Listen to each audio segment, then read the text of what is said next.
Ok, vamos a comenzar con los que estamos. Buenos días de nuevo a todos ustedes y bienvenidos al curso a la Biblia, una nación caída. Vamos a continuar nuestro estudio del profeta Elías y su ministerio el día de hoy. Pero primero vamos a comenzar con una bienvenida y un saludo. Y vamos a permitir que todos se saludan a la clase. Hoy pueden decirnos su nombre, de dónde se conecta y también su personaje bíblico favorito. Su personaje bíblico favorito. Pero no puede ser Jesús, porque todos vamos a decir Jesús es nuestro personaje bíblico favorito. Menos que Jesús. ¿Quién es el personaje en la Biblia que más te gusta, más que te gusta su historia? Y vamos a comenzar con Salvador. Salvador, ¿quieres saludar al grupo? Ok, pues buenos días, Dios les bendiga. Nomás tengo que decir el personaje favorito, ¿verdad? Sí, ¿de dónde se conecta? Y el personaje bíblico Okay. favorito. Ok, pues yo vivo con mi esposa y mis hijos en Denver, en Colorado. Somos de México. Y mi personaje favorito es Pablo. Me identifico con él en muchos aspectos de su vida. Excelente, excelente. Gracias por compartir. Muy bien. Ahora seguimos con Margarita. Margarita, ¿quiere presentarse al grupo? Sí, buenos días. Bueno, mi nombre es Margarita, soy de Colombia, vivo en una ciudad que se llama Neiva. Pues digamos que mis dos personajes favoritos de la Biblia son Job y Esther. Son mis dos favoritos y me identifico mucho con ellos. Ok.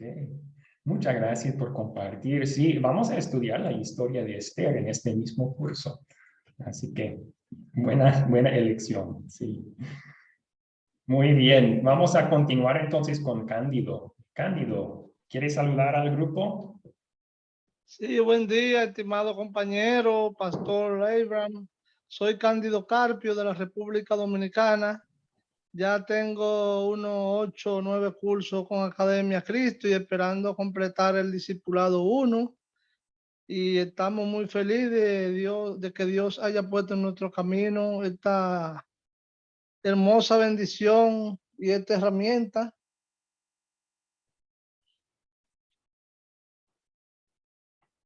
Excelente, excelente. Muchísimas gracias, Cándido. Mi personaje favorito es Sí, Daniel. Daniel. Sí. Qué bueno. Usted también tiene suerte porque nosotros vamos a estudiar un poco la historia de Daniel en este curso también. Ay, qué bueno, qué bueno. Sí. Muy bien, gracias, Cándido. Y seguimos con Jenny. Jenny, ¿quieres saludar al grupo? Hola grupo, soy Jenny, estoy conectando de Linares, Chile y pucha, personaje favorito, no sé. ¡Ay! Es una pregunta muy difícil, la verdad nunca había pensado en eso. Am, wow, no sé cómo contestarlo, pero lo voy a pensar. Ok, no hay problema. Si más después en la clase quiere compartir, bien puede. Excelente. Ahora vamos a Lisette. Lisette, muy buenos días, bienvenida. ¿Quieres saludar al grupo? Hola, buenos días. Pues me llamo Lisette, los saludo desde Bogotá, Colombia. Y mi personaje favorito, bueno, yo pienso que las mujeres siempre tenemos dos, como un hombre y una mujer, para sentirnos también representadas. Entonces, pues, También. de los hombres me gusta mucho José, el hijo de Jacob, y para una mujer, María, la hermana de Marta y Lázaro. Excelente. Me gustan esos personajes también. Pues que sea bienvenida al curso el día de hoy. Muy bien, vamos a continuar con Moisés. Moisés, muy buenos días. Ay, perdón, es Sofía tal vez. ¿Sofía? Sí, disculpe.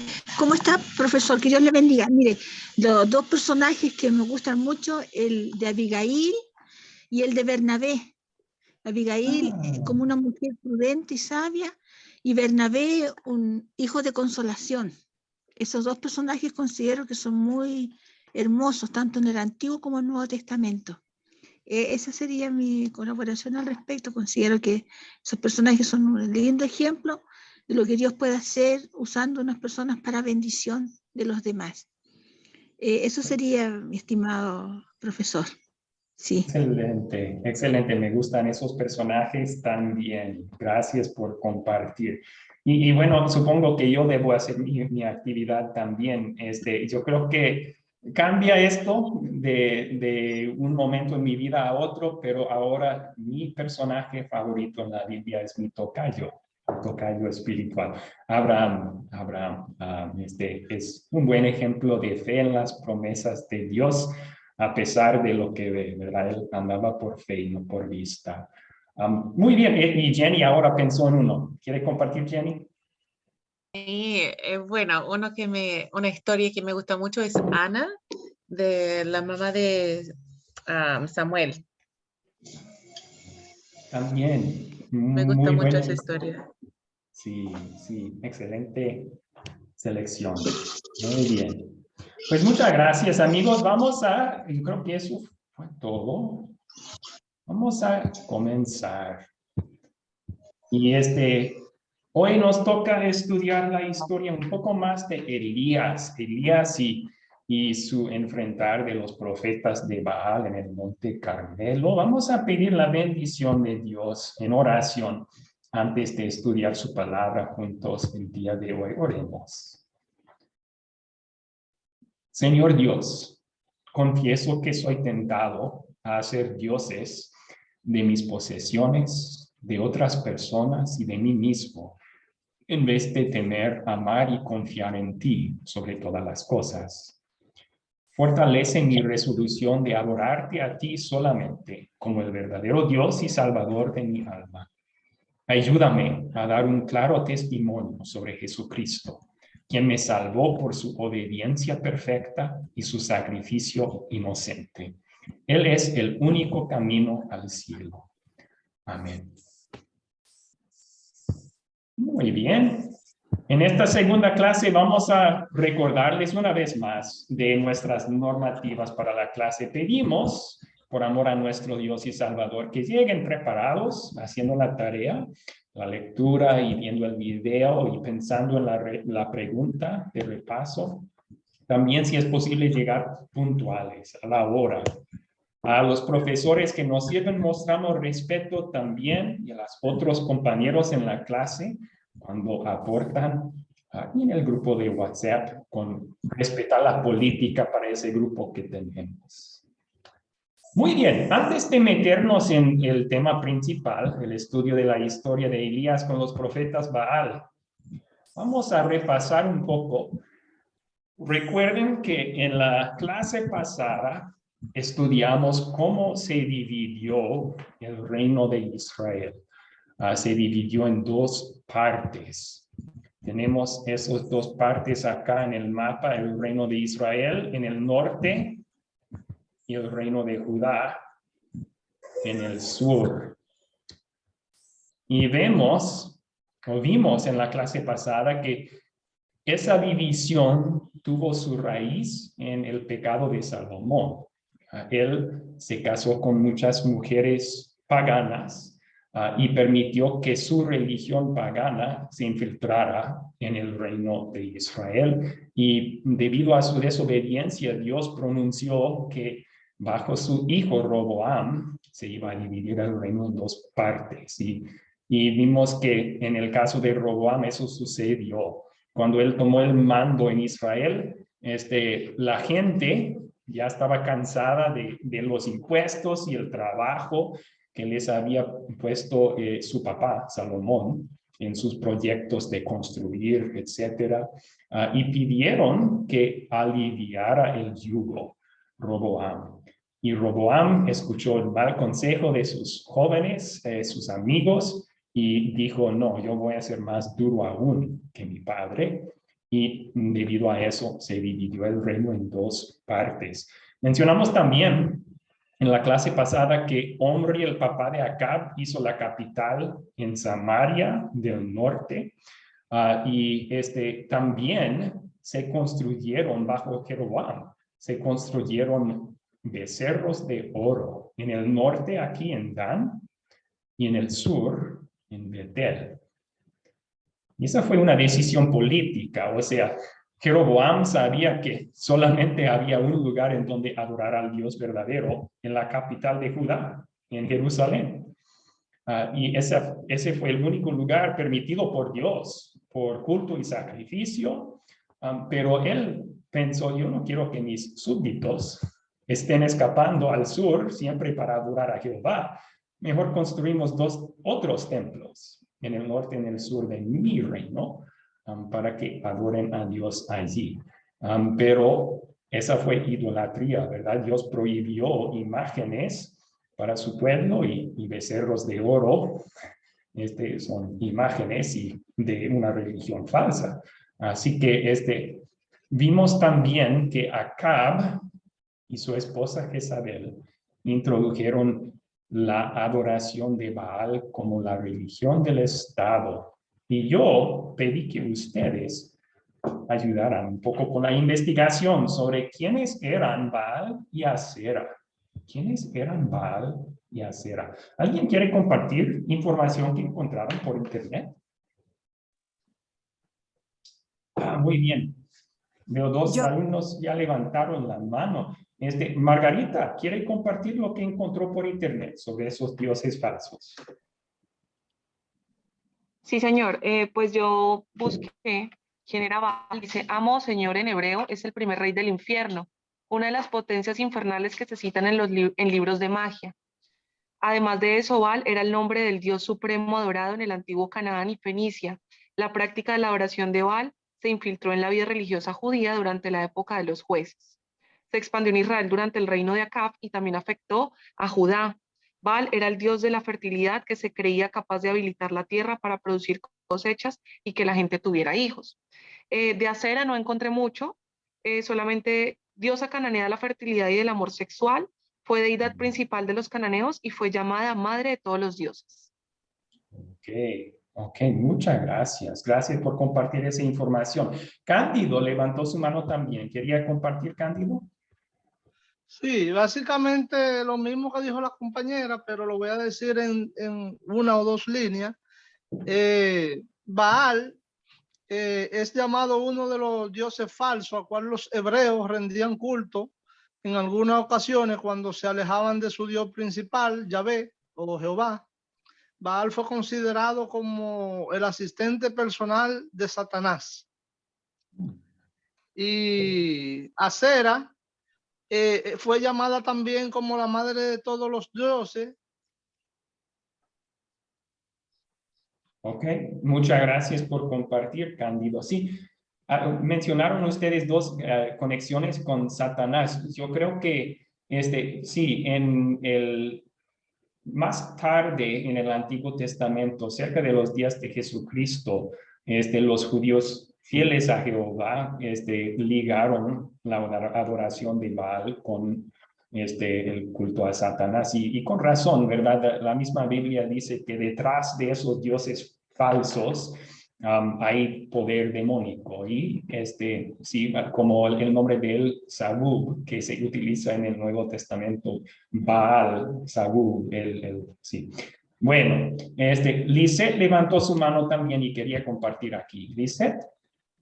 sí, bueno, pues ya creo que dijeron varias cositas, pero hubo algo que me llamó mucho la atención, pues como adicional a lo que no han dicho, es que acera en hebreo significaba bosquecillo de árboles, ¿sí? Y estaba representada como un tronco, el tronco de un árbol sin ramas. Entonces estaba asociada a que cada vez que había como, no sé, un altar lleno de bosquecitos, es que ese altar era para acera. Y también encontré que también Acera era conocida como Astaroth, o para los babilonios era Ishtar, era la misma Acera. Y ya, pues adicional a lo que ya habían dicho. Y también quería hacer una pregunta que el profe dijo que me llamó mucho la atención. Y es que, pues, profe, tú dijiste que detrás de esos nombres, de esos dioses paganos, había poder demoníaco y que la Biblia lo mencionaba. Ujú. Entonces, pues, quisiera saber cómo en qué pasajes bíblicos para, pues, yo poder estudiarlo después. Sí, sí. Si no me equivoco, eso está en una de las cartas de San Pablo, pero yo tendría que buscar el versículo. Así que no puedo contestar en este momento, pero si está bien con usted, voy a investigar después de esta clase y se lo comparto por medio de WhatsApp. ¿Está bien? Sí, sí, señor, muchas gracias. Ok, claro que sí, claro que sí. Muy bien, entonces vamos a continuar, vamos a continuar. Gracias por sus buenos aportes, hicieron un buen trabajo de investigar. Compartir un poco de información que yo tengo sobre primero Baal. La palabra Baal en sí significa Señor. Entonces se ha usado en la historia para referir a varios dioses falsos, pero el dios falso que se menciona como Baal en la Biblia era un dios cananeo que estaba ya en la tierra de Canaán antes de que Acab y Jezabel lo introdujeron como religión estatal en Israel en el norte. Vemos que ya en el libro de los jueces están cayendo los israelitas en idolatría a Baal.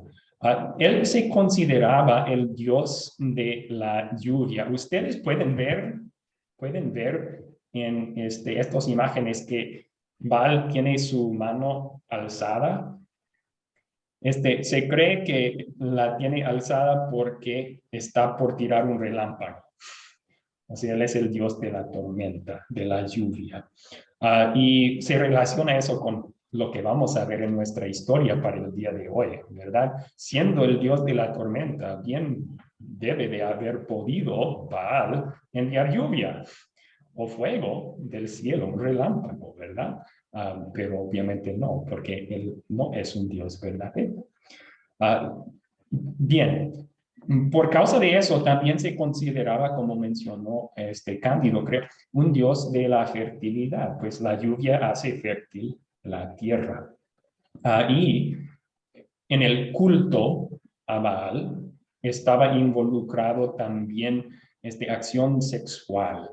Creían en un tipo de magia que se llama magia simpatética, y por medio de tener relaciones sexuales pensaban que podían influenciar a Baal a hacer fértil la tierra. Entonces, esta era una gran tentación para Israel por dos razones. Una era que en esos tiempos los paganos tenían la idea de que dioses tenían regiones en donde tenían más poder. Así que al entrar a la tierra prometida, la tentación para Israel hubiera sido, pues, el Dios de acá es Baal. Si queremos tierra fértil, necesitamos rendirle culto. También era una tentación para Israel porque, pues, su culto, algo sexual, era en una tentación, ¿verdad? Era más apetecible a la carne humana que ofrecer sacrificios, que era el culto de Jehová, ¿verdad? Ofrecer sacrificios, prefigurando el sacrificio algún día de Cristo. Así que un poco de información ahí sobre Baal. Y aquí sobre Asera también. Como se mencionó, se consideraba la diosa de la fertilidad por los de esa región de Canaán. En el panteón, en el panorama de dioses cananeos, Asera era a la vez la madre de Baal y también la hermana de Baal y también su esposa o su concubina. Y ahí se ve un poco más de la perversión sexual tras estas religiones. Asera también se adoraba con ritos sexuales, Y como se mencionó, es la diosa de la fertilidad. Igual, imágenes de Acera que se mencionan mucho en la Biblia, se creen que eran árboles sin ramos que estaban en la imagen de ella, o que tal vez también representaban el órgano reproductivo del hombre. Bueno, bien pueden ver por qué Dios no quiso esta religión en la tierra de Israel. Una religión falsa y de mucha tentación para su pueblo. Él quiso que destruyeran todo rastro de esta religión cuando entraran. El libro de los Jueces cuenta cómo no hicieron eso y como resultado era un espino para Israel de ahí adelante. Y se convirtió en, bueno, la religión estatal bajo Acab y Jezabel. Esa influencia sobre todo era de Jezabel. Pueden ver en su nombre Baal. Su padre era Baal. Otra vez, ven en su nombre, eso significa Baal está con él. Era muy devota ella al culto a Baal y a Acera o Astarte. Y influenció a su esposo también. Dice la Biblia en 1 de Reyes 16 que Acab tomó por mujer a Jezabel, hija de Eth-Baal, rey de los Sidonios, y fue y sirvió a Baal y lo adoró.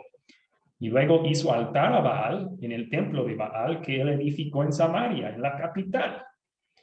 Hizo también una imagen de Acera. Y luego en 1 de Reyes 18 leemos que Jezabel estaba matando a los profetas de Jehová y que un capitán fiel de Acab, un capitán creyente, Abdías, escondió a 100 profetas, los estaba alimentando para salvarles la vida. Se ve que Acab y Jezabel estaban tratando de borrar el culto a Jehová, el Dios verdadero, y reemplazarlo con el culto a Baal y Acera en el reino del norte. Y es por eso que Dios, por medio de Elías, está batallando para ganar de nuevo el corazón de su gente, para salvarles. Eso nos lleva a la historia bíblica que vamos a estudiar juntos hoy. Pero antes, ¿cuáles preguntas tienen sobre este tema?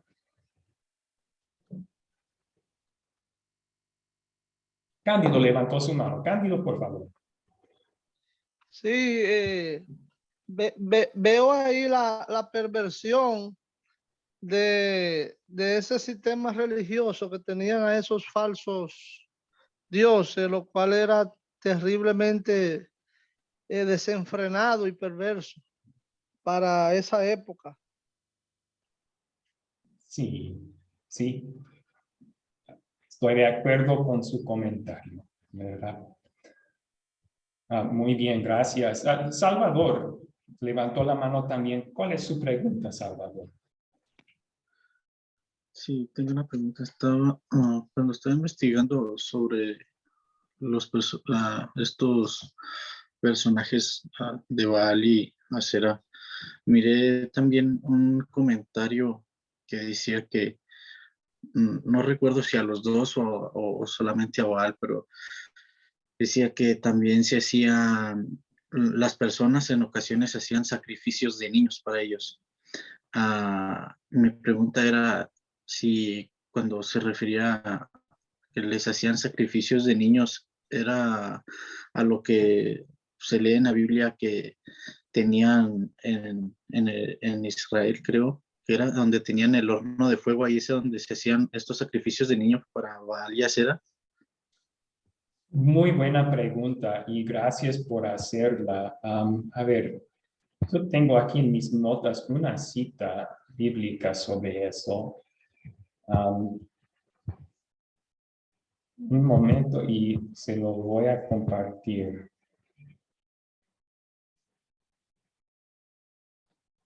Aunque sí, dice la cita es de Jeremías 19, versículo 5.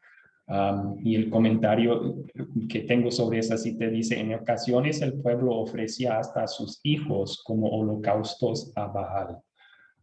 Jeremías 19:5 es la cita que dan como evidencia para eso.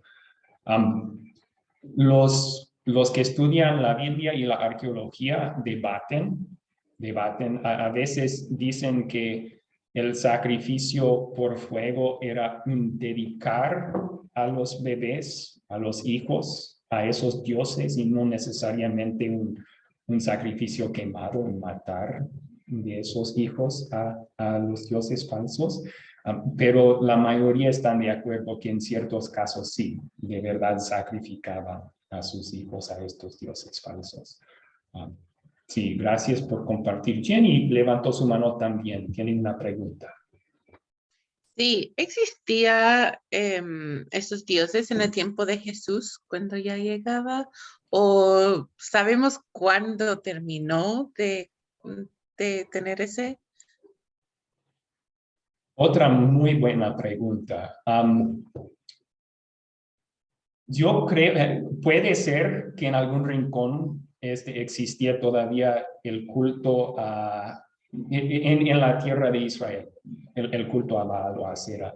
Pero por lo general, en la tierra de Israel se extirpó esa religión bajo el profeta Eliseo.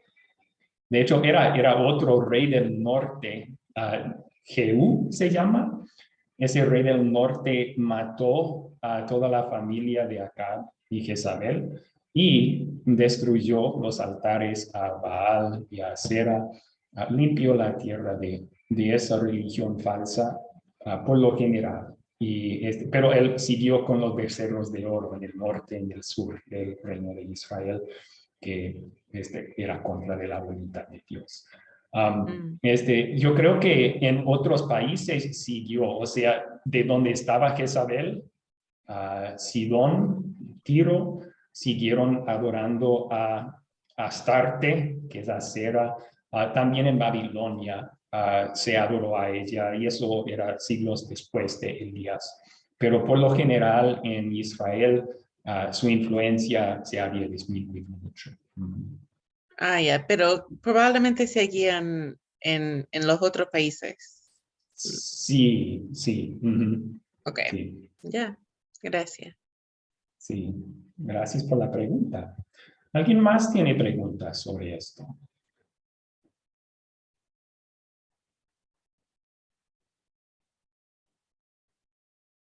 Ok. Muy bien, vamos a continuar con la historia que tenemos para el día de hoy. Elías y los profetas de Baal. Vamos a estudiar la historia con el método de las 4C. Pueden tener sus Biblias abiertas. Se les anima a tener la Biblia abierta mientras estudiamos esta historia. Comenzando con la pregunta, ¿quiénes son los personajes de esta historia? ¿Quiénes son los personajes? Había muchos. Cándido levantó su mano. ¿Puede comenzar la lista? Sí, tenemos ahí a Elías, Acab, Abdías, Jezabel.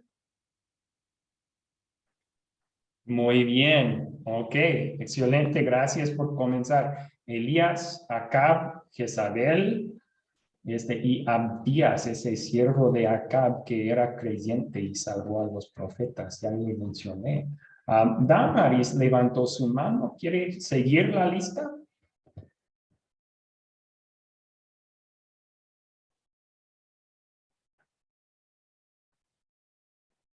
No le escuchamos. Damaris, ¿puede activar su micrófono?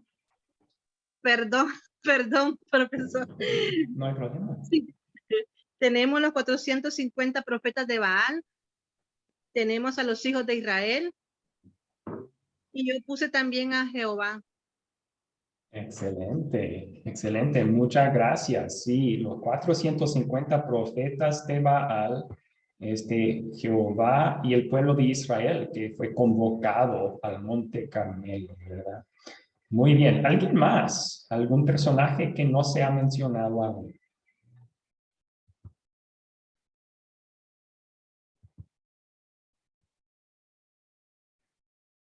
Ok.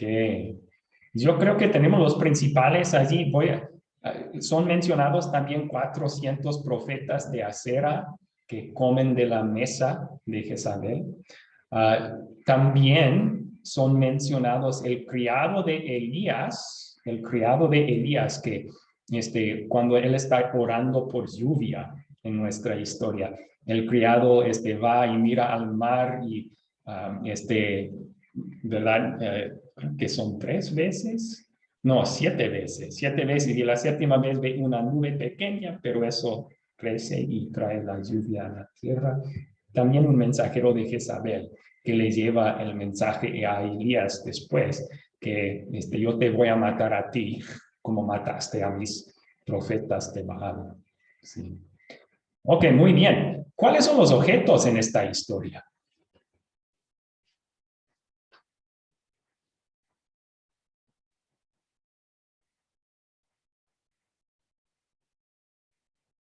Salvador, ¿quiere mencionar los objetos que encontró en esta historia? Muchas gracias. Yo apunté pues el fuego, las 12 piedras, el agua, y los demás se los dejo a los hermanos. Ok, excelente. El fuego que consumió la ofrenda. También las 12 piedras para el altar a Jehová que él colocó. Y ¿cuál fue la tercera que mencionó, Salvador? Con los cuchillos que con los que ellos empezaron a cortar el cuerpo. Oh, ok. Los cuchillos con los cuales estaban cortando. No sé cómo se dagan, no sé cómo se dice. Sí, sí, no, está bien. Y mencionó agua también, ¿verdad? Agua que derramaban Correcto. encima del sacrificio Sí. varias veces de Elías. Muy bien. ¿Alguien más quiere continuar la lista?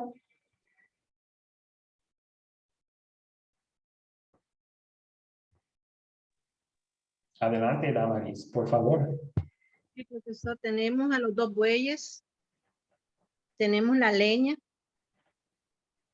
y sangre.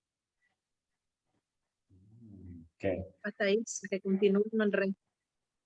Excelente, muchas gracias. Los 2 bueyes para los sacrificios, la leña para los sacrificios y la sangre que estaba saliendo de las heridas de los cuchillos de los profetas de Baal. Bien, estaban cortándose tratando de influenciar a su Dios falso a contestar. Bien, Lisette levantó su mano. ¿Algo más? Sí, pues adicional a los que dijeron, faltó pues el carruaje de acá y las nubes que se formaron. Ok, sí, la pequeña nube del mar que se formó para llover después y el carro de Acab, sí. Me gusta ese detalle que mientras Acab va regresando a Jezreel en su carro, Dios milagrosamente le da a Elías la fuerza de correr y llegar a Jezreel antes de su carro de Acab. Entonces, velocidad superhumana, ¿verdad? Ok. Algo más. Yo creo que ya casi es todo. Tal vez se puede incluir aquí la zanja alrededor del altar. Él instruyó que cavaran una zanja alrededor del altar que se llenó después con agua. Y también se menciona el polvo que fue consumido por el fuego. O sea, el fuego que cayó del cielo era tan fuerte que consumió el agua y hasta el polvo alrededor de este altar. Excelente. Siguiente pregunta. ¿Dónde ocurrió esta historia?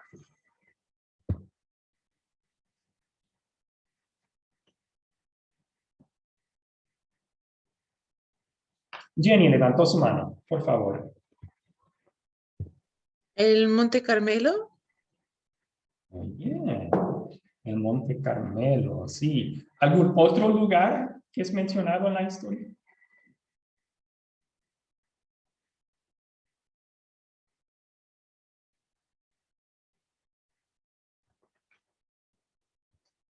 Se menciona también el lugar a donde Acab está regresando Jezreel. Y ese fue, como pueden ver en la pantalla aquí, lo vamos a ver también en el mapa de Google, pero ahí está el monte Carmelo, ¿verdad? Y aquí está el valle de Jezreel, que es un valle muy fértil en tiempos cuando hay lluvia, como se puede ver aquí en la pantalla. Pero imaginen, 3 años sin lluvia, ¿cómo hubiera sido ese valle y ese monte seco, muerto, ¿verdad? Vamos a hacer hoy algo especial. Vamos a ir en el mapa de Google al Monte Carmelo para que ustedes puedan ver cómo estaba. Aquí está Google Earth. Ustedes pueden acceder a esto también y a veces es interesante explorar los lugares actuales donde sucedieron estos eventos. Así que vamos a poner en el buscador aquí Monte Carmelo y solo para que no salga otro Israel. Nos va a llevar al Monte Carmelo. Ok, aquí está el Monte Carmelo hoy en día. Y como se puede ver en el lado izquierdo ahora del mapa, este es el Valle de Jezreel, a donde estaba regresando acá. Y pueden ver que hasta la fecha, ¿verdad? Es de mucha agricultura allí. Un valle muy fértil. No sabemos exactamente en dónde en este Monte Carmelo, que es muy largo, sucedió el evento. Pero sí, si bajamos un poco, a ver si logro hacer esto. Oh, ¿no?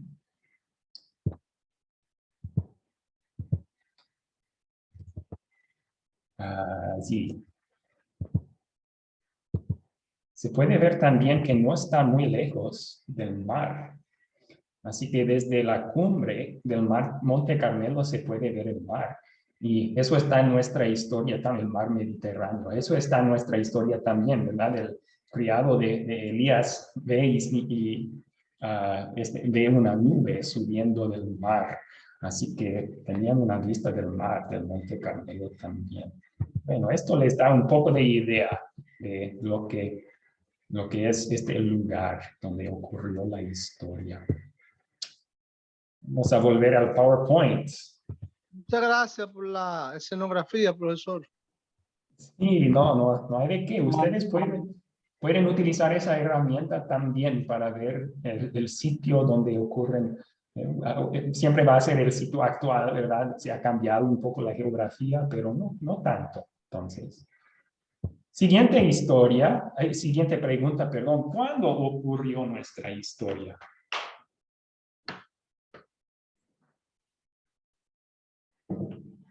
¿Cuándo ocurrió la historia?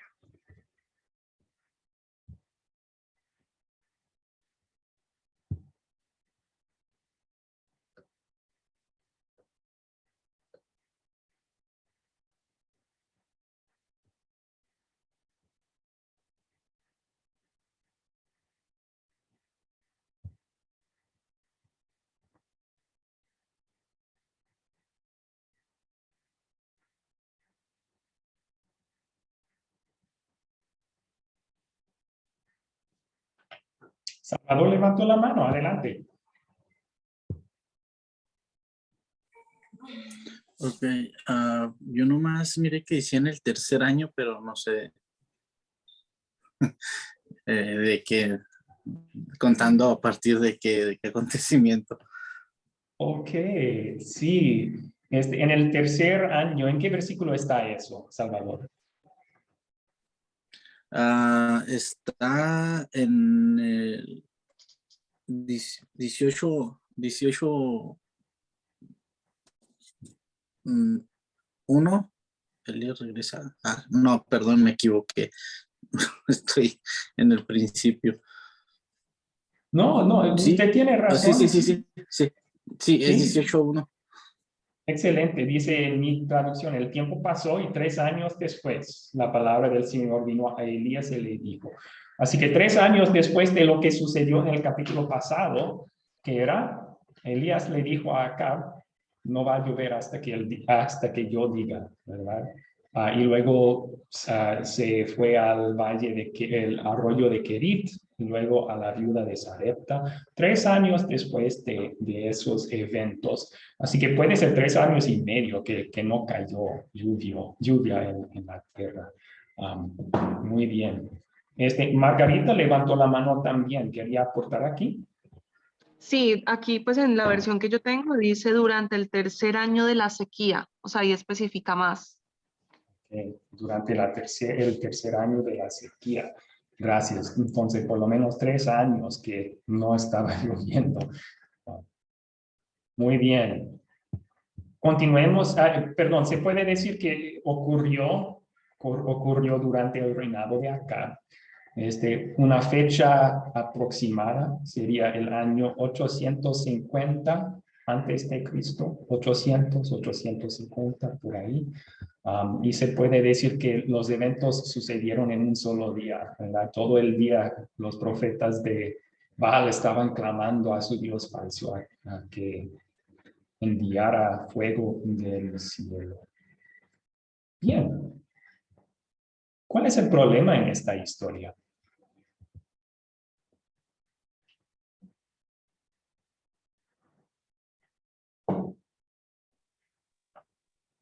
Cándido levantó su mano. Adelante, Cándido. El problema es la adoración de falsos dioses. Okay. La adoración a falsos dioses. Gracias, gracias. Sofía Valencia levantó su mano.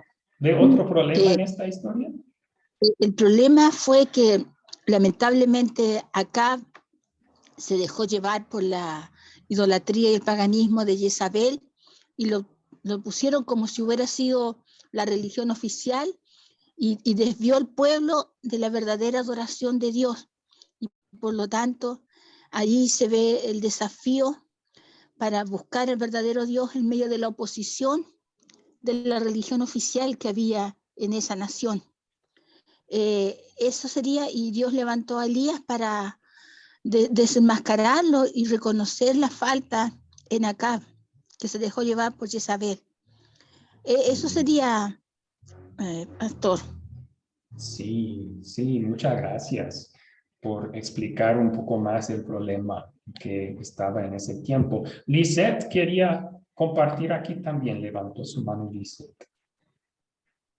Sí, pues yo veo que el problema como principal es la indecisión del pueblo de Israel, ¿sí? Porque en el versículo 20 dice que Elías le dijo, ¿hasta cuándo va a seguir la indecisión? Y a causa de esa indecisión fue que pasó todo lo que pasó, ¿sí? Que los profetas de Baal trataron de traer fuego del cielo, pero no lo lograron. Y también a causa de esa indecisión fue que Dios mostró su poder. Entonces, para mí, era como el problema principal. Muchas gracias, muchas gracias. Sí, la indecisión del pueblo. ¿Por cuánto tiempo van a vacilar entre 2 opiniones? Dijo Elías. Si Jehová es el Señor, que le sirvan a él. Pero si Baal, que le sirvan a él. Parece que utilizamos un término sincretismo, que cuando hay una mezcla de 2 religiones, parece que eso estaba sucediendo en Israel en el norte. Tal vez algunos lo veían igual a Baal y Jehová, y Elías hizo la distinción muy clara. No, estos son 2 dioses separados y ¿por cuánto tiempo van a vacilar entre los 2? Tienen que tomar una decisión. Y luego les ayudó con lo que sucedió en Monte Carmelo, ¿verdad? Bien. Entonces, se podría mencionar otro problema en la historia que es la falta de lluvia, la sequía, la gran hambre que existió por causa de eso, como vimos en la historia pasada también. Y al último, ¿cuál es el resultado para Elías? Una amenaza de muerte de parte de Jezabel. Ella dice que igual que mataste a los profetas, te voy a matar a ti. Eso hace que él tiene que huir por su vida y vemos eso en la siguiente historia. Muy bien, ya vamos contando juntos los eventos en la historia. A veces en estas clases no tenemos tiempo para esta pregunta, pero cuando ustedes utilizan el método de las 4C, es bueno volver a contar en orden los eventos de la historia como un repaso para sus estudiantes, que colocar en orden los eventos para no olvidar ningún suceso en la historia. Muy bien, ¿se resuelven los problemas que mencionamos? ¿Se resuelven los problemas o no? Lisette, levantó su mano, quiere aportar. Sí, pues acerca de la indecisión de Israel, pues se decían y por eso pues ellos ayudan a capturar a los profetas de Baal. En cuanto a la sequía, pues también se resuelve porque pues hay lluvia de acuerdo a lo que Elías vio en el Monte Carmelo. Y la amenaza de muerte para Elías, yo no sé cómo responderlo, pero yo diría que no, porque si uno sigue estudiando más adelante, Elías finalmente no fue el que mató a, a Jezabel, sí, sino que fue otro. Entonces, la verdad, yo diría que no, pero pues desde otro punto de vista tal vez podrían decir que sí. Ok. Sí, sí, en cierto sentido sí se resolvió, porque Dios protegió la vida de Elías. No fue matado por Jezabel. A final de cuentas fue llevado al cielo sin morir. Vamos a hablar de eso en un ratito también. Pero sí, gracias por compartir esas soluciones a nuestros problemas que vemos en la historia. Y tal vez un comentario más. Parece que se ha resuelto el problema con el pueblo después de esto. Están gritando, Jehová es Dios, ¿verdad? Jehová es Dios. Y parece que ya por fin se terminó su vacilar entre dos opiniones, pero cuando seguimos leyendo, vemos que era un cambio momentáneo nomás. Siguieron muchos en su idolatría. Siguieron muchos en su sincretismo también, su mezclar de esas dos religiones. Sí. Muy bien, vamos ahora a las preguntas de consolidar, estas preguntas nos ayudan a aplicar las verdades de la historia a nuestras vidas. Así que la primera es ¿de qué se trata la historia? ¿De qué se trata la historia? Y aquí damos un resumen de 5 a 10 palabras del enfoque principal de la historia. ¿Qué es lo esencial? Un resumen de 5 a 10 palabras. ¿Alguien quiere ofrecer una respuesta? Jenny levantó su mano. Adelante, Jenny. Yo había escrito que el Dios Trino se establece como el único Dios verdadero y todopoderoso. Ok. El buen resumen. El Dios Trino se establece como el único Dios verdadero. Muy bien. Salvador quería también dar un resumen de esta historia en pocas palabras. Muchas gracias. Es parecido a lo que comentó la hermana. Yo, primeramente, quiero que me disculpen por si alguna persona como que que le moleste como me lo imaginé yo, ¿verdad? Pero cuando leía esta historia, no me gustó mucho el box, pero lo miré como una pelea, ¿verdad? En algún sentido, y yo lo diría los Baales versus el Dios verdadero. Los Baales versus el Dios verdadero. ¿Y quién ganó? El que siempre ganará, el Dios verdadero. Sí, ¿verdad? yo me lo imaginaba y no me gusta mucho el box, pero cuando lo miro me emociona y yo me imaginaba, decía yo, tenemos en México el mejor boxeador que es Canelo y digo yo contra la gran pelea estelar que ha habido de Mayweather y ya, digo, yo sé que no es bíblico, que a lo mejor estoy en error, pero así me lo imaginaba, el Dios verdadero contra los Baales. Sí. No, lo mencioné también yo, que Dios estaba batallando para el corazón de su pueblo en estos tiempos y aquí en el Monte Carmelo él dio clara evidencia que Él es el Dios verdadero y el único que puede salvar, ¿no? Que el supuesto Dios de la lluvia no podía mandar lluvia por 3 años y medio, pero el Dios verdadero lo envió en el momento que lo prometió, ¿no? Y el Dios de la tormenta no pudo enviar un relámpago para encender su ofrenda, pero el Dios verdadero envió fuego del cielo que consumió no solo la ofrenda, sino las piedras y el polvo y el agua también, ¿verdad? El agua. Sí. Impresionante, impresionante. Muy bien, ok. Para la siguiente pregunta, vamos a dividirlos en 2 grupos pequeños para que contesten allí. Somos un grupo pequeño para comenzar, pero a veces ayuda para que cada uno pueda aportar, dividirlos en grupos más pequeños aún. La pregunta es, ¿qué pecado me enseña a confesar esta historia? Y queremos siempre examinar nuestras propias vidas con hacer esta pregunta. Fácil es ser un fariseo y señalar a los pecados en otras personas, pero eso no nos beneficia espiritualmente. Entonces queremos, como un espejo, mirar en un espejo y decir, ¿dónde veo mi pecado en esta historia? Y voy a dividirles en grupos pequeños. Va a salir en sus pantallas una invitación para entrar en esos grupos pequeños. Por favor de aceptar la invitación. Ahora mismo debe de haber salido en sus pantallas una invitación para entrar en un grupo pequeño.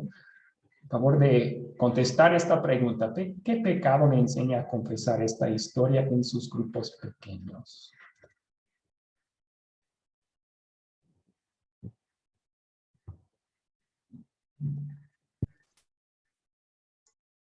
Ok. Y voy a compartir 2 pensamientos míos sobre esto. Un pecado que yo tengo que confesar a base de esta historia es el mismo vacilar o titubear entre 2 opiniones. La verdad, todos tenemos un nuevo hombre que Dios ha creado en nosotros cuando nos llevó a la fe en Cristo, pero también tenemos un viejo hombre, una naturaleza pecaminosa. Y cuántas veces vacilamos entre el pensar del uno y el otro diariamente. Igual que Pablo, tenemos que confesar lo bueno que quiero hacer, eso no lo hago. Lo malo que no quiero hacer, eso sí lo he hecho. Y eso es un titubear, un vacilar entre 2 opiniones, ¿verdad? También tengo que confesar a base de esta historia que yo a veces no confío en el poder de la oración. El Nuevo Testamento utiliza este ejemplo de Elías orando para que Dios haga llover como un ejemplo del poder de la oración.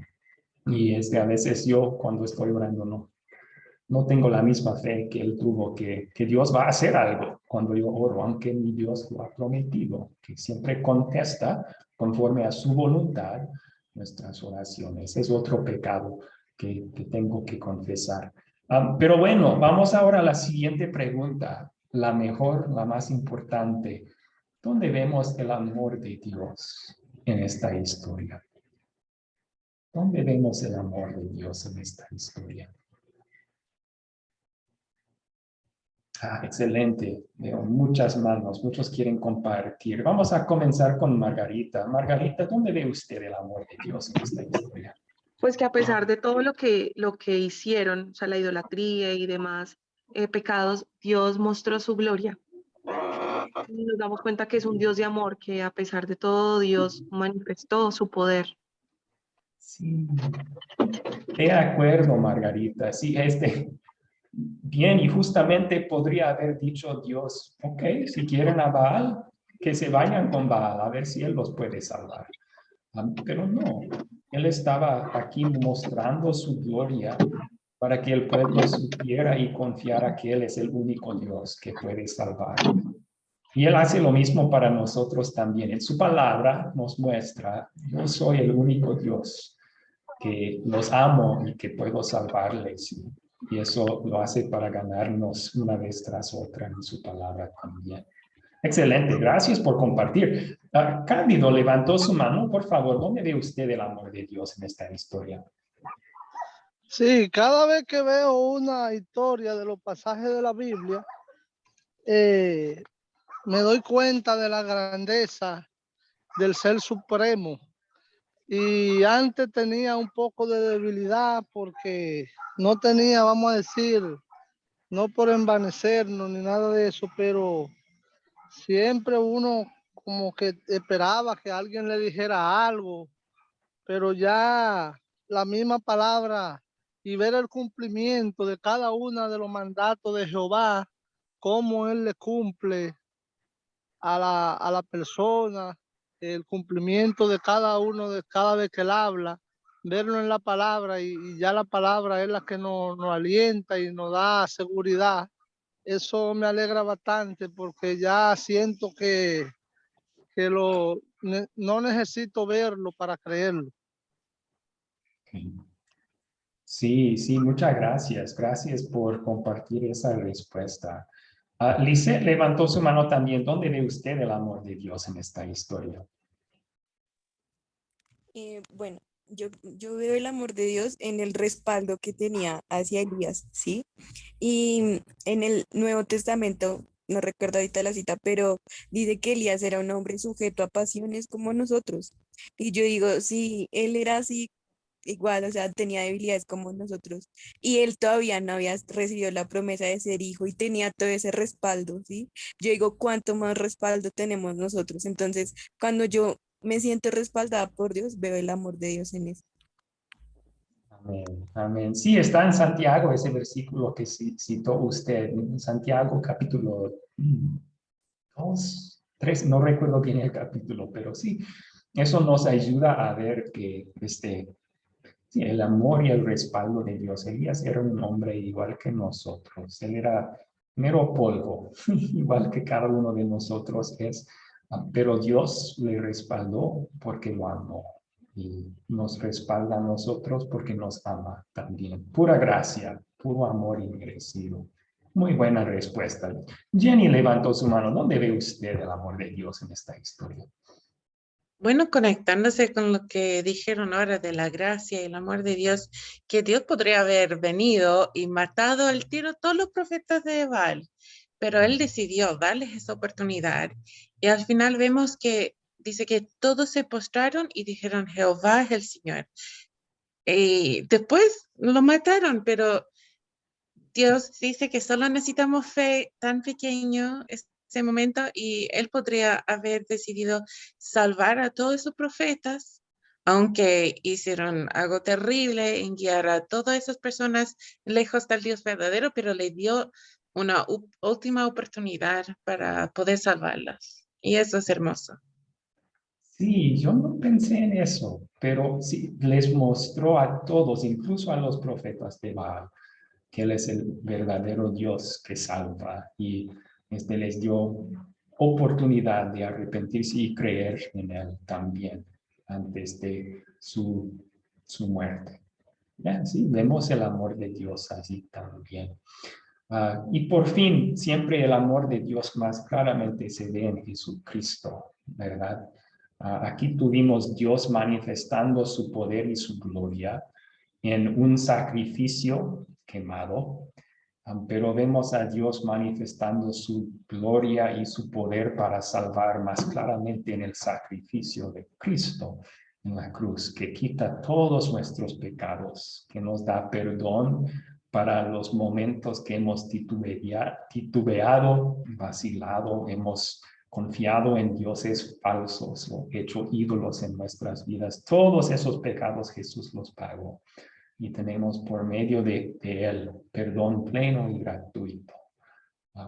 Excelente. ¿Qué nos enseña Dios a pedir y hacer por gratitud a Él en esta historia?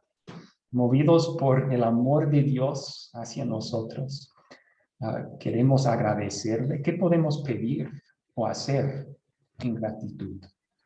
A base de la historia. Cándido levantó su mano. Sí, Dios nos enseña a querer hacer el bien, y a compartir el mensaje que ya sabemos con otros. A eso nos manda Jesús en la gran comisión de Mateo 28, 19 y 20. Ir y compartir el mensaje del evangelio con otros. Sí, excelente respuesta. Sí, hay muchos que todavía están adorando a dioses falsos, no conocen quién es el Dios que puede salvar. Podemos hacer como Elías y llamar a la gente a la fe en el Dios que nos ha salvado en Cristo. Excelente respuesta, gracias. Jenny levantó su mano también. ¿Algo más que podemos pedir o hacer en gratitud? Bueno, no sé con mis compañeros acá, pero yo siento personalmente en mi vida que Dios me ha salvado de unas situaciones en que no debo estar o cuando peligro venía hacia mí, y yo he sentido como Él me ha sacado de eso, como he sentido sus ángeles, y entonces yo siempre siento que, o estoy pidiendo que Él siga haciendo eso para mí, porque yo soy tonta y yo soy como el pueblo de Israel y yo voy por un camino que no debo ir, y Él sigue mandando su fuego, sus profetas, sus ángeles para salvarme de eso, y eso me da aún más gratitud para vivir para Él. Y muchas gracias por compartir su experiencia del amor y el cuidado de Dios por medio de varios medios diferentes que Él siempre nos está cuidando y en su gracia, su amor no merecido. Muy bien, vamos a tomar un comentario más y luego continuar. Salvador, ¿cómo podemos agradecer a Dios a base de esta historia? Muchas gracias. A mí me enseña esta historia a pedir en oración sabiduría, porque creo que esa sabiduría que Dios me puede dar es una sabiduría que humanamente no podría entender, como lo comentaba usted hace un momento sobre la fe, que hay veces que no creemos, no es que no creemos, sino que pensamos que dudamos, más bien dicho, dudamos cuando le pedimos algo a Dios. Y esa sabiduría me ayuda a mí en dos aspectos de mi vida. La sabiduría me ayuda a entender que Dios va a contestar una oración que esté de acuerdo a su voluntad, y que Dios lo puede hacer como lo hizo aquí con Elías, que aún estando mojada la leña, pues hubo fuego. Y también me ayudaría esa sabiduría para no caer en idolatría, porque el ser humano es muy propenso a hacer idolatría de cualquier cosa.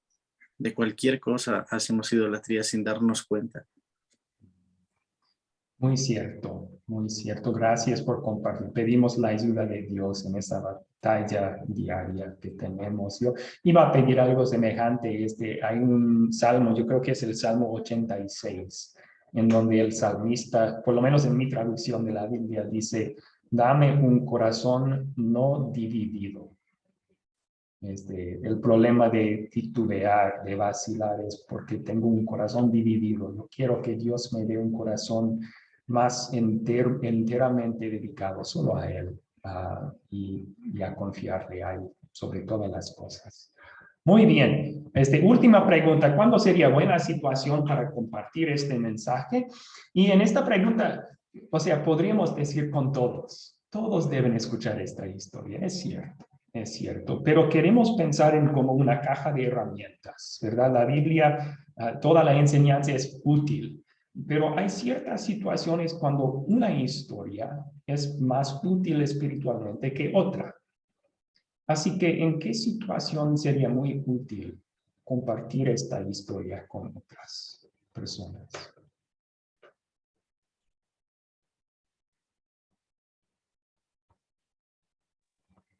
Damaris levantó su mano.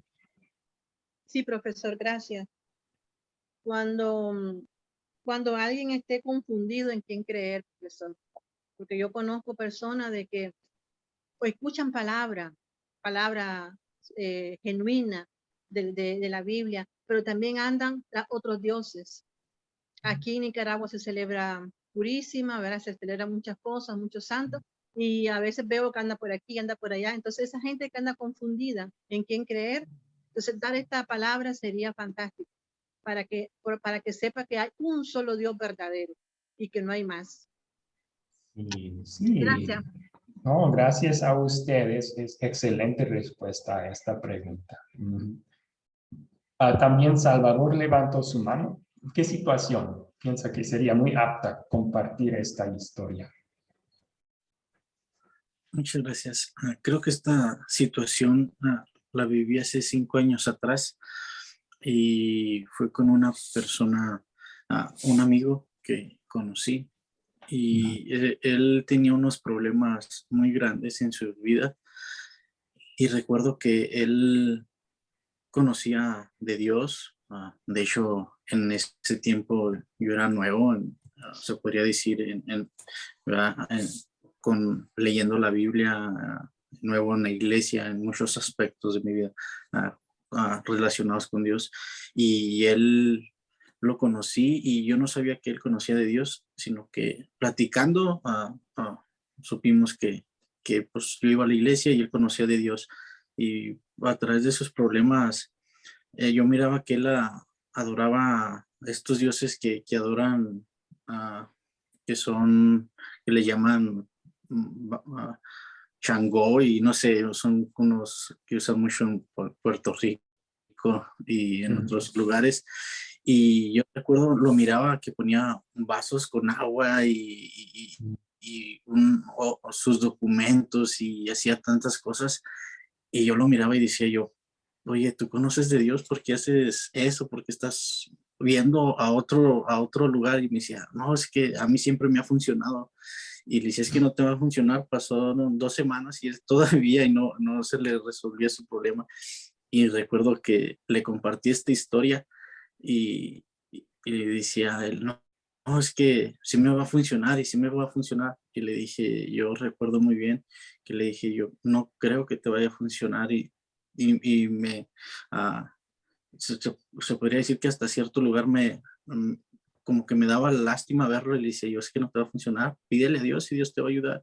Y él me decía, no. Fue cuando le dije yo algo parecido a lo que hizo Elías con el altar. Y le dije yo, primero me contesta a mí mi oración, que es parecida a la tuya, antes que a ti te contesten. Y me dolió que fue realidad. No, hasta ya no lo volví a ver, no tuve contacto con él, pero primero me contestó a mi Dios que a él su petición, sus dioses. Sí, también muy buena situación para compartir este mensaje. Gracias por su aporte. Sí. Muy bien. Antes de continuar, hay un aporte en el chat, una pregunta. ¿Qué versículo estaba citando yo en los Salmos? Lo tengo aquí en mi Biblia, en mi celular. Está en el Salmo 86, versículo 11. Versículo 11. Y algunas traducciones dicen, dame firmeza de corazón para tener tu nombre. Mi traducción en español dice, dame integridad de corazón para tener tu nombre. En inglés es, dame un corazón no dividido. Ese sería un corazón íntegro, ¿verdad? Sí. Así que Salmo 86, versículo 11. Muy bien, vamos a continuar entonces con 2 temas importantes en los siguientes 10 minutos. Primero, un poco más de resumen de las vidas de Elías y Eliseo, porque estamos estudiando como 4 siglos de historia en este curso y no tenemos tiempo dentro de las clases en vivo para seguir estudiando las historias de Elías y Eliseo. Vamos a darles un resumen del ministerio de ellos. Bueno, comenzando con lo que restó de la vida de Elías. Después del enfrentamiento en el Monte Carmelo, Elías ora por lluvia y llovió. Vimos eso en nuestra historia. Luego en 1 de Reyes 19, el siguiente capítulo, un tal Eliseo estaba trabajando en el campo, estaba haciendo agricultura y Elías echó sobre él su manto. Y de ahí y adelante, Eliseo se dedicó a servirle a Elías como aprendiz. Y Elías siguió en conflicto con Acab y Jezabel. Después de otra historia en que Acab codició y luego consiguió la viñera de un hombre llamado Nabot. Consiguió su viñera con difamarlo y matarlo a final de cuentas. Elías fue a llamarle al arrepentimiento sobre eso. Y luego en 2 de Reyes capítulo 2 vemos el fin de la vida terrenal de Elías. Elías fue llevado al cielo sin morir. Antes de eso, antes de ir al cielo, Eliseo pidió una doble porción de su espíritu. O sea, él quiso seguir el ministerio de Elías y pidió los dones para llevarlo a cabo y se le concedió eso. Y entonces un resumen breve del ministerio de Eliseo también.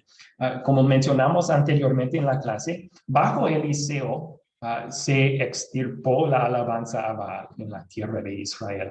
De hecho, fue el rey Jehú que hizo mucho trabajo en cuanto a eso, matando a la familia de Acab y Jezabel y también destruyendo altares y templos de Baal y de Asera. Pero Eliseo fue el profeta en ese entonces que, igual que Elías, estaba predicando sobre el Dios verdadero para volver el corazón de la gente a su Dios. Eliseo hizo muchos milagros, sanando agua en Jericó. Había 42 muchachos que se burlaron de él y al decirlo a Eliseo, 2 osos salieron del bosque y los despedazaron. Multiplicó aceite para una viuda, semejante a lo que hizo Dios por medio de Elías antes también. Igual resucitó al hijo de una familia sunamita. Y había otros milagros también, pero siempre esos milagros con el mismo propósito que el milagro que Dios hizo por medio de Elías en la casa de la viuda de Sarepta que vimos. ¿Qué es lo que dijo ella después de resucitar a su hijo? Ella dijo, ahora yo sé que tú eres el siervo del Señor y que la palabra que sale de tu boca es verdad. O sea, los milagros eran manifestaciones que el mensaje de estos profetas era de Dios.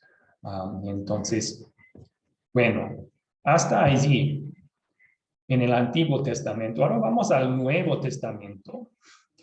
Elías vuelve a aparecer en la tierra en una historia en el Nuevo Testamento. ¿Alguien sabe cuál? Si no estoy mal, es en la transfiguración de Jesús, ¿no? Si no estoy mal, bueno, no recuerdo. Tiene razón, muy bien. Los 3 evangelios cuentan la historia, 3 de los 4 evangelios, Mateo, Marcos y Lucas, cuentan la historia de la transfiguración de Jesús. No mucho tiempo antes de su muerte en la cruz, Jesús subió un monte con Pedro, Jacobo y Juan, y ahí fue transfigurado Jesús. Su apariencia cambió, empezó a brillar, más brillante que el sol, decía Mateo, con su gloria como Dios verdadero, ¿no? Y en ese momento aparecieron 2 figuras del Antiguo Testamento, uno a cada lado de él. Uno fue Moisés y el otro Elías. Y Lucas nos dice que estaban hablando de su partida de Jesús. O sea, estaban hablando de cómo Jesús iba a morir en Jerusalén, resucitarse y luego ascender al cielo.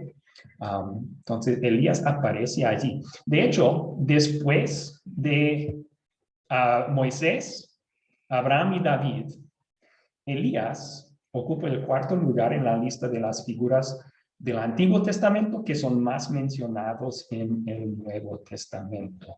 Volvió a aparecer en la tierra en la transfiguración de Jesús Pero también había una promesa en Malaquías, el último libro del Antiguo Testamento, que iba a regresar, bueno, iba a venir Elías antes de la venida del Salvador para hacer volver a los corazones del pueblo a Dios.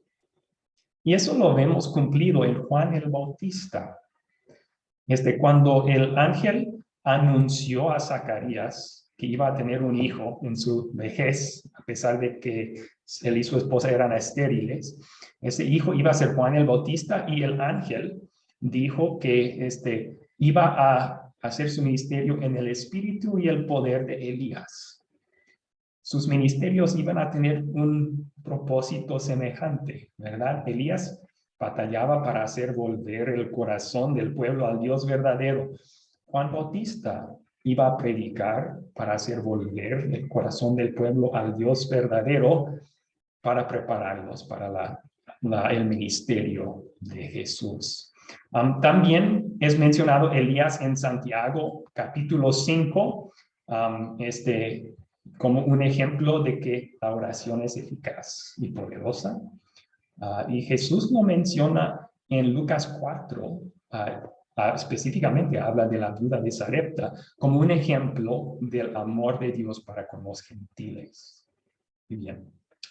Ok, hasta allí, ¿alguna pregunta sobre Elías o Eliseo?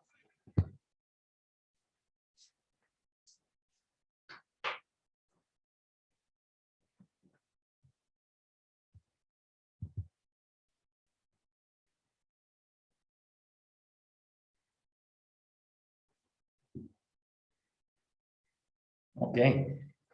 Entonces, un tema más. El método de las 4C. Y esto será importante. Si tienen una pluma, recomiendo que tomen apuntes aquí, porque esto será parte de su proyecto final para este curso. Su proyecto final para el curso, y lo voy a explicar más en detalle en una clase futura, pero va a consistir en estudiar una historia bíblica utilizando el método de las 4C con unos invitados, sean familiares, amigos. Van a invitar a personas para estudiar Daniel capítulo 3 junto con ellos, conforme al método de las 4C. Este es el mismo método que estamos utilizando en cada clase del curso. Así que van practicando en estas clases del curso también. Pero voy a dar un resumen del método acá. Las 4C comienzan con la primera palabra de C, captar. Captar. ¿Qué es este paso? Este paso es una introducción a la historia. Y es como el anzuelo. El anzuelo. ¿Qué hace el anzuelo cuando uno va de pesca? El anzuelo se engancha en la boca del pez y no lo deja salir, ¿verdad? Y pueden pensar en el captar como el anzuelo. O sea, es algo que va a llamar la atención de los oyentes y darles interés, deseo de escuchar más. Así es como el gancho o el anzuelo. Una introducción que capta la atención de los oyentes, ¿sí? Para estas clases en vivo, estamos utilizando los videos de introducción, los videos de instrucción, perdón, como el gancho, pero cuando ustedes hagan el proyecto, pueden utilizar otras cosas, una historia, tal vez una experiencia personal o algo con que la gente puede relacionar. Una noticia podría ser que está relacionado con la historia y que les va a dar ganas de escuchar más.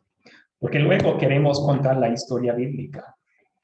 Y cuando lo hacemos, podemos leerlo, podemos contarla en nuestras propias palabras con preparación, ¿verdad? O también podemos pedir que ellos lean la historia, cada uno un versículo o un voluntario de la historia misma. El siguiente paso, esto lo hemos hecho en las clases, considerar. Son 7 preguntas que ayudan a entender los datos de la historia. ¿Quiénes son los personajes? ¿Cuáles son los objetos? ¿Cuándo ocurrió? ¿Dónde ocurrió? ¿Cuál es el problema? contar la historia de nuevo, cuáles son los eventos, se resolvieron los problemas o no. Estas preguntas ayudan a entender los datos de la historia. A veces cuando leemos, y esto no pasa a todos, ¿verdad? Leemos una historia bíblica y después de leerlo, no recordamos todo lo que acabamos de leer. Entonces, para poder sacar mayor provecho y grabar esto en la mente, queremos ayudarles a comprender y entender cuáles son los datos principales de la historia. Esa es la función de las 7 preguntas de considerar. Y luego las 5 preguntas de consolidar. ¿De qué se trata la historia? ¿Qué pecado me hace confesar esta historia? ¿Dónde veo el amor de Dios en esta historia? ¿Qué puedo pedir o hacer en gratitud a base de esta historia? ¿Y con quién podría compartir esta historia? Esas 5 preguntas son de aplicación. Nos ayuda a tomar las verdades de la historia y aplicarlo a nuestras vidas y nuestros corazones. Muy bien. Este método se puede utilizar, por cierto, en cualquier momento para estudiar alguna historia bíblica. A lo mejor ustedes, algunos son padres de hijos. Y si quieren, pueden utilizar este método para estudiar historias con sus hijos en casa, como familia. En cualquier momento se podría utilizar, pero es algo sencillo, sobre todo fácil de recordar después de practicar unas veces, que uno puede utilizar para estudiar una historia bíblica. ¿Cuáles preguntas tienen sobre el método de las 4C?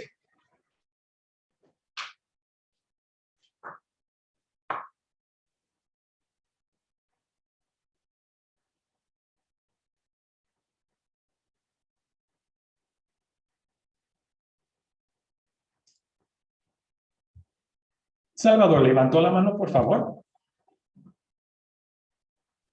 Sí, muchas gracias. No es sobre el método, pero sí es sobre el proyecto final. Comentaba que lo teníamos que compartir con familiares o personas.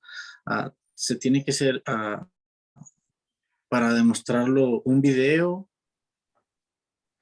Sí, voy a dar más. Usted.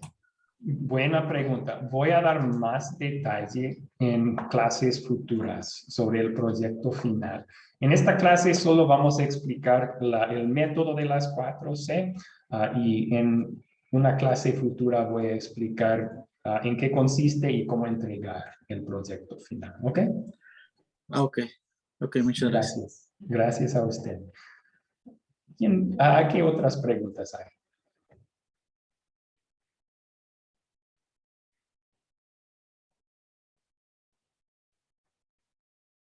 Ok. Muy bien. Entonces vamos a terminar la clase allí. La tarea para la siguiente clase la voy a publicar en el grupo chat. Yo creo que mañana, el día de mañana lo voy a hacer. Así que mantengan sus ojos abiertos para esa información en el grupo chat de WhatsApp. Y vamos a terminar con una oración. Señor, vemos tu poder, tu gloria y sobre todo tu amor en los sucesos que ocurrieron en el Monte Carmelo por medio de tu siervo Elías.